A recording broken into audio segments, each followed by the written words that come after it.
What we have here is a planter box outside of a window. Now these are real common in older homes, and you even see them every once in a while in newer homes.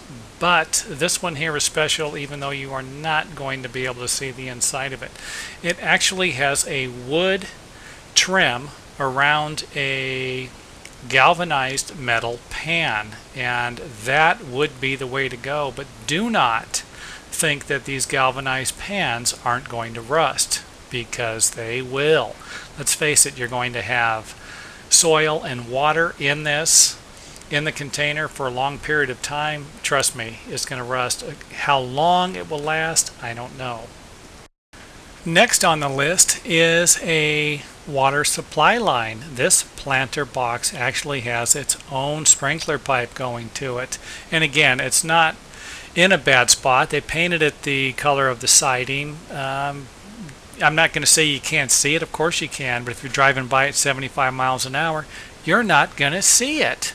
Let's face it. So anyway, not a bad idea to have some type of a sprinkler system going to a box like this, so you don't have to hand water it. That is where you start to have the problem. If you're hand watering something like this and you're getting the window wet, you're getting the planter box wet, let's face it, wet wood is going to rot, and that won't be a good thing.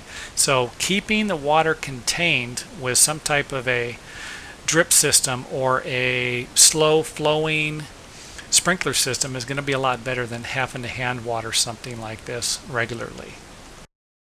Last but not least, what planter box would be complete without a drain line? So this is great. Someone was thinking ahead here, and trust me, I've seen boxes without drain lines.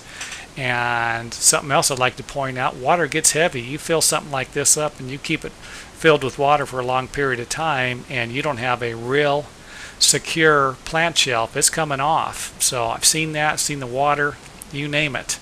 So a drain line is a great idea. Another thing I'd like to point out here is it wouldn't have been a bad idea if they ran this drain line a little farther down. And this isn't really a big deal. All you would need to do is this is probably a 3/4 inch PVC. All you need to do is get a piece of 1.5 inch ABS or 1.5 inch PVC, even 1 inch, and just cut it enough to slide up the drain, and it can sit in the dirt. Eventually the water is going to trickle out, but you don't want it splashing on the dirt and getting the house wet, something like that. So again, that's not a big deal. You could look and see if there's a problem with it and adjust accordingly, but I would like to have seen that a little bit lower.